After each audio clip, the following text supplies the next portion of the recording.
మార్కాపురం శాసనసభ్యులు శ్రీ కందుల నారాయణ రెడ్డి గారి ఆధ్వర్యంలో పట్టణంలోని 7 హిల్స్ సెంటర్ నుంచి ఆర్టీసీ బస్టాండ్ వరకు మార్కాపురం పట్టణ నాయ బ్రాహ్మణ సోదరుల సౌజన్యంతో 2K రన్ కార్యక్రమంలో పాల్గొన్నారు. శ్రీ కందుల నారాయణ రెడ్డి గారు మాట్లాడుతూ అప్పట్లో అన్ని వర్గాల సహకారంతో మార్కాపురం ప్రత్యేక జిల్లా కోసం 65 రోజుల పాటు ఉద్యమాలు చేశామని, తదనంతరం అప్పటి ప్రతిపక్ష నేత మన ప్రియతమ నాయకులు శ్రీ నారా చంద్రబాబు నాయుడు గారు అధికారంలోకి వచ్చిన వెంటనే మార్కాపురం జిల్లా ప్రకటిస్తానని వాగ్దానం చేసి ఇచ్చిన మాటకి కట్టుబడి మార్కాపురం ప్రత్యేక జిల్లా ప్రకటించడం సంతోషకరమని అన్నారు.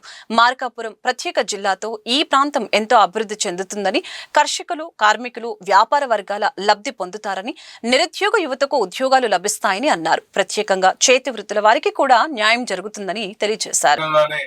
ఈరోజు నాయి బ్రాహ్మణ సంఘాలు, వారి కుల అధిపతులు, కుల నాయకులు, కుల సంఘం వాళ్ళు అందరూ కూడా ఈ రోజు ఈ కార్యక్రమంలో పాల్గొని విజయవంతం చేసినందుకు మిమ్మల్ని అందరినీ మనసారా అభినందిస్తా ఉన్నాం. మీ అందరికి కూడా తెలుసు మనం ఎన్ని రకాలుగా ఈ మార్కాపురంలో కష్టాలు పడ్డామో. ఒకప్పుడు త్రాగటానికి నీళ్లు లేక ఇబ్బంది పడినటువంటి రోజుల కానించి చూసుకుంటే ఎన్నో రకాలుగా మనం ఇబ్బందులు అవస్థలు పడతా ఉన్నమాట వాస్తవం. ఇటువంటి కష్టాలన్నీ పోవాలని మనం 180 కిలోమీటర్ల పైచలకు ప్రయాణం చేసి జిల్లా హెడ్ క్వార్టర్ చేరుకొని అక్కడ పనులు కాక మళ్ళా 3 రోజులు 2 రోజులు అక్కడే ఉండి వచ్చేటువంటి కష్టాలు అన్నీ ఏమీ కాదు.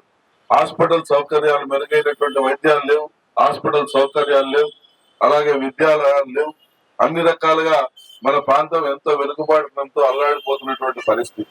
ఇటువంటి పరిస్థితులను అధిగమించేదానికి మన ప్రియతమ నాయకులు చంద్రబాబు నాయుడు గారు మన ఊరికి వచ్చినప్పుడు మనందరికి కూడా మాట ఇచ్చారు. ఆ మాటకు కట్టుబడి ఈ రోజు జిల్లా చేస్తానని చెప్పినటువంటి ఆ పెద్ద మనిషి ఈ రోజు మన అందరికీ జిల్లా ఇచ్చి మన ప్రాంత ప్రజల